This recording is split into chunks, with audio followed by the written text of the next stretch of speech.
नमस्कार.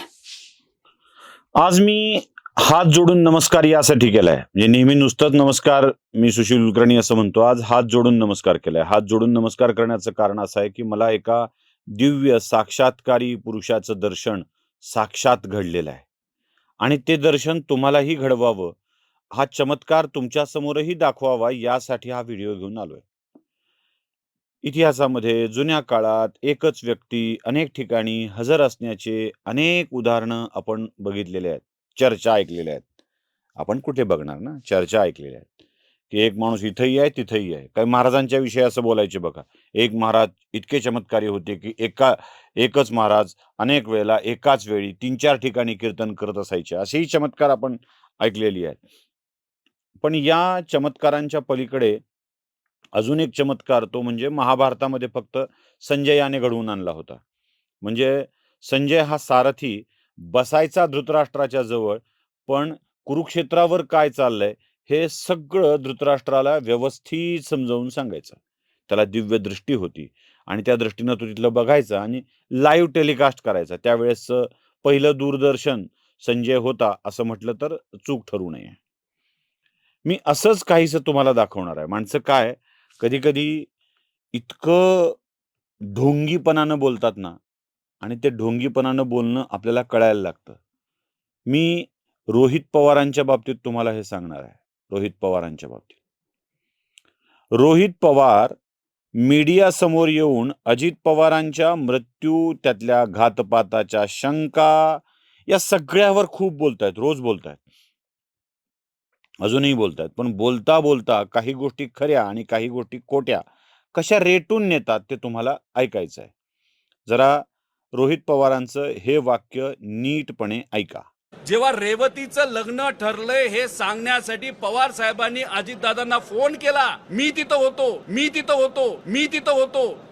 पण पवार साहेबांना कफ असल्यामुळे पवार साहेबांना बोलता येत नव्हतं. पवार साहेब काय बोलतात हे दादांना कळत नव्हतं आणि ही ती परिस्थिती बघितल्यानंतर दादांच्या डोळ्यात पाणी मी बघितलेलं आहे. हे ऐकल्यानंतर आपल्या समोर काही खऱ्या गोष्टी मी मांडतो. म्हणजे रोहित पवार ज्यात अजिबात खोटं बोललेले नाहीयेत. नंबर 1, रेवतीचं लग्न ठरल्याची बातमी शरद पवारांनी अजित पवारांना फोनवर दिली.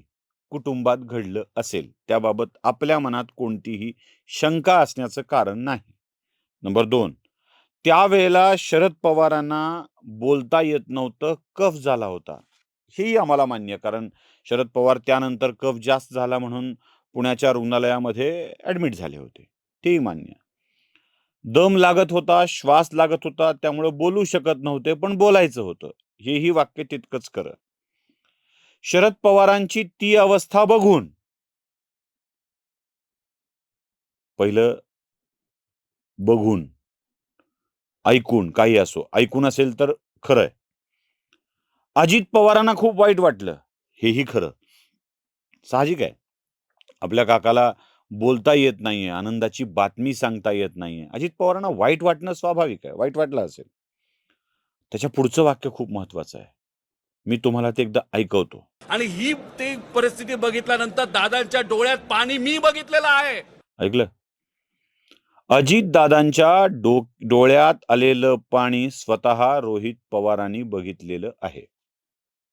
आता शरद पवारांनी फोन लावला तेव्हा रोहित पवार शरद पवारांच्या जवळ होते, हे तेच सांगतायत.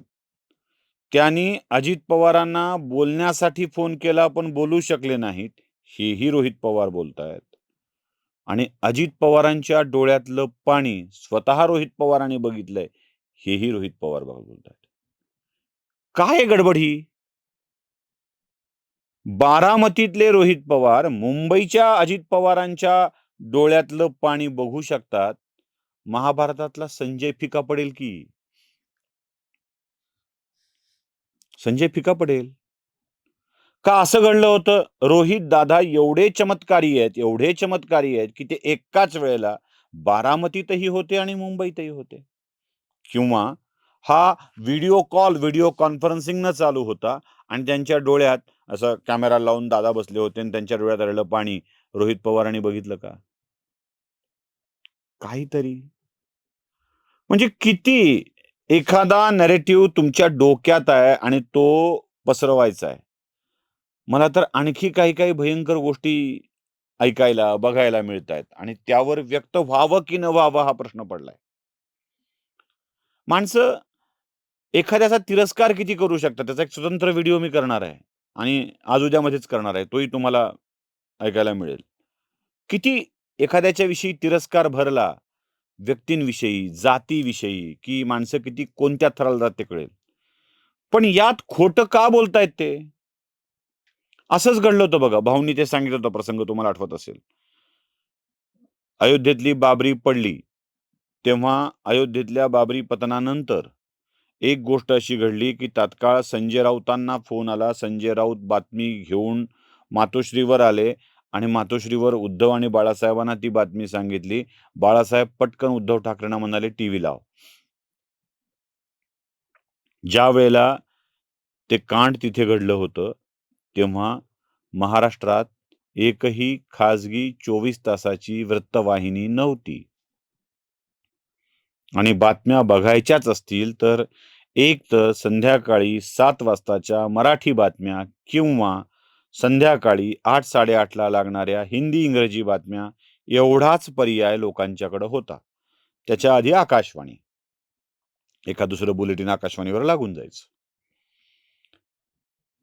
कोणत्या आधारावर उद्धव ठाकरे म्हणाले होते, टीव्ही लाव? म्हणजे आता सवय लागून गेली आहे ना. सांगताना गडबड कशी होते बघा.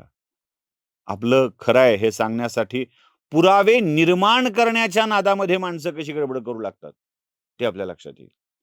आणि ही गडबडच आत्यंतिक तणावात होत असते. जसं माझ्याकडे होतं ना, मला उद्या गावाला जायचं आहे. 2 दिवस, 3 दिवस मी गावाला जाणार आहे. मग रोज 4 व्हिडिओचा रतीब घालायचा असतो.